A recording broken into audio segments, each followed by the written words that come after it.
Hello everyone. BSc second year के पिछले video तक हमने यूनिट सेकंड जो है कंप्लीट की थी। इस वीडियो से हम यूनिट थर्ड स्टार्ट करेंगे, जिसका टॉपिक है structure and development of placoid scales.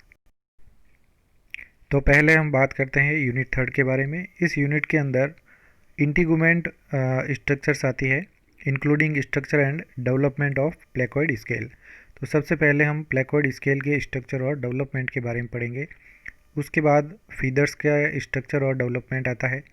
उसके बाद हेयर्स का डेवलपमेंट और स्ट्रक्चर है। उसके बाद आता है जॉ सस्पेंसोरियम, या जिसे हनु निलंबन कहा जाता है।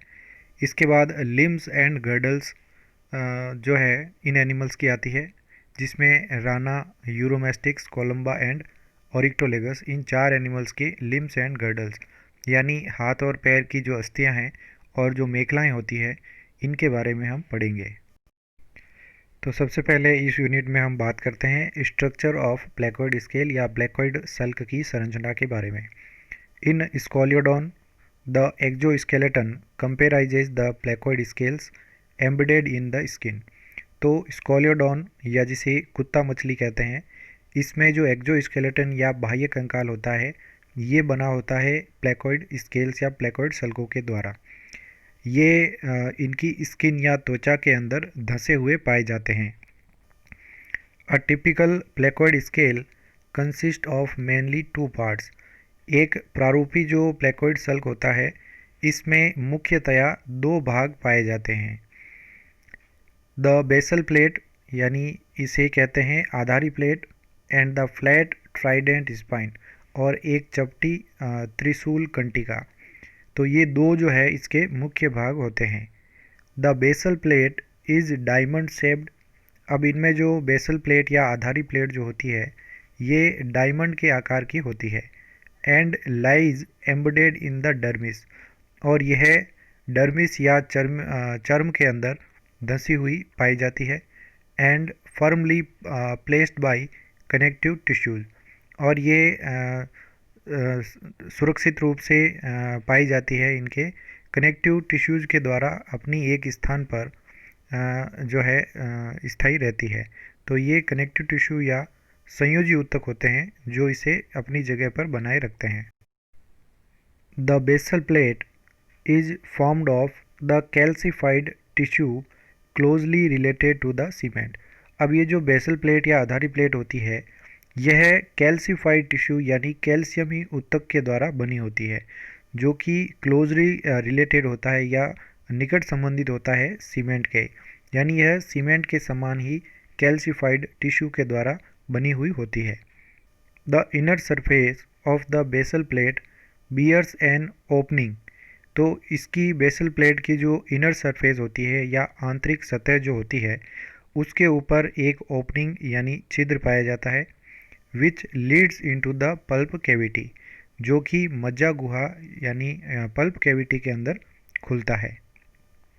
ड्यूरिंग लाइफ, जीवन के दौरान, the pulp cavity is filled with vascular connective tissues. तो ये जो पल्प कैविटी या मज्जा गुहा जो होती है, ये भरी हुई होती है संवहनी कनेक्टिव टिश्यू या संयोजी ऊतक के द्वारा, और जिसे कहा जाता है पल्प यानी मज्जा इसे कहा जाता है। कंटेनिंग न्यूमरस ओडोंटोब्लास्ट, इसके अंदर अनेक ओडोंटोब्लास्ट कोशिकाएं होती है, यानी डेंटिन फॉर्मिंग सेल। ऐसी कोशिकाएं जो डेंटिन का निर्माण करती है, उन्हें कहते हैं ओडोंटोब्लास्ट सेल्स। तो इस प्रकार की अनेक कोशिकाएं जो है इस मज्जा के अंदर पाई जाती है। और इसके साथ में होते हैं ब्लड वेसल्स यानी रक्तवाहिनियाँ, नर्व्स या तंत्रिकाएं, तथा लिम्फ चैनल्स या लसिका चैनल इनके अंदर पाए जाते हैं। तो ये सभी जो कंपोनेंट्स है, ये इनके पल्प या मज्जा में पाए जाते हैं। The spine is flat and Trident. अब इनमें जो कंटिका होती है, ये फ्लैट या चपटी होती है, और ट्राइडेंट यानी त्रिशूल आकार की होती है। And projecting out of the skin, ये त्वचा से बाहर निकली हुई होती है। एंड बैकवर्डली डायरेक्टेड, यानी ये त्वचा में पीछे की ओर प्रक्षेपित होती है, यानी पीछे की ओर ये मुड़ी हुई पाई जाती है।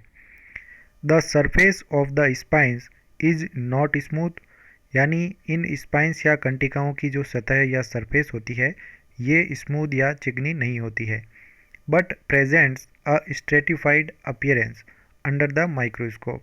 लेकिन सूक्ष्मदर्शी से देखने के बाद ये इस प्रकार से स्तरित जो है वो दिखाई देते हैं।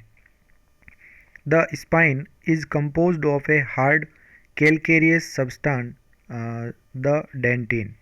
तो ये जो स्पाइन है ये बनी होती है एक कठोर कैल्शियमी पदार्थ के द्वारा जिसे डेंटिन कहा जाता है। तो ये स्पाइन जो है डेंटिन से बनी हुई होती है। The dentine is transversed by minute nearly parallel canaliculi with delicate branches containing long protoplasmic processes of odontoblast. अब ये जो इनमें डेंटाइन होता है ये ट्रांसवर्स जो है पाया जाता है। इसके अंदर छोटे और पास में उपस्थित समानांतर कैनालिक्यूली इनमें उपस्थित होती है। इसके साथ में कोमल इनमें ब्रांचेज या शाखाएं निकली होती है जिसके अंदर लंबे प्रोटोप्लाज्मिक प्रोसेस यानी प्रवर्ध निकले होते हैं जो कि ओडोंटोब्लास्ट के प्रवर्ध होते हैं। It is coated externally with a layer of hard shiny enamel like विट्रोडेंटिन। अब ये जो स्पाइन होता है ये बाहर से आवृत होता है एक परत के द्वारा जो कि कठोर तथा चमकीली परत होती है इनेमल के समान, जिसे कहा जाता है विट्रोडेंटिन। यानी इसका जो बाहरी भाग होता है वो विट्रोडेंटिन के द्वारा बना होता है। Secreted by ameloblasts. और ये विट्रोडेंटिन जो होता है स्त्रावित किया जाता है अमेलोब्लास्ट्स के द्वारा ऑफ द ओवरलेइंग एक्टोडर्म। और ये जो अमेलोब्लास्ट कोशिकाएं होती है ये ऊपर पाई जाने वाली एक्टोडर्म के अंदर होती हैं। तो एक्टोडर्म के अंदर उपस्थित अमेलोब्लास्ट कोशिकाएं विट्रोडेंटिन का स्त्रावण करती है। The placoid scales are derived partly from the dermis and partly from the epidermis. अब ये जो प्लेकोइड स्केल्स होते हैं इनकी उत्पत्ति आंशिक रूप से डर्मिस या चर्म के द्वारा होती है और आंशिक रूप से एपिडर्मिस यानी अधिचर्म के द्वारा होती है।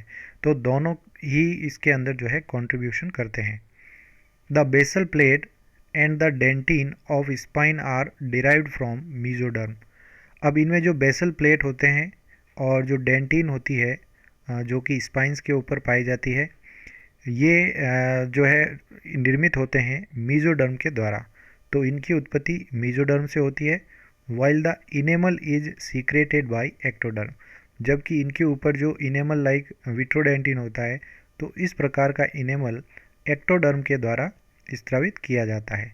तो ये जो है जो स्पाइंस होते हैं ये स्केल जो है ये मीजोडर्म तथा एक्टोडर्म दोनों के द्वारा जो है बनते हैं। तो ये प्लेकोइड स्केल का डायग्राम है जो कि इसके ऊपर स्कोलियोडॉन के ऊपर पाए जाते हैं जो कि स्कोलियोडॉन का एक्सोस्केलेटन का निर्माण करते हैं। ये जो इनमें आधार में एक प्लेट जो दिखाई देती है इसे बेसल रोम्बोइडल प्लेट कहते हैं या इनको आधारी चतुर्भुजाकार प्लेट कहा जाता है।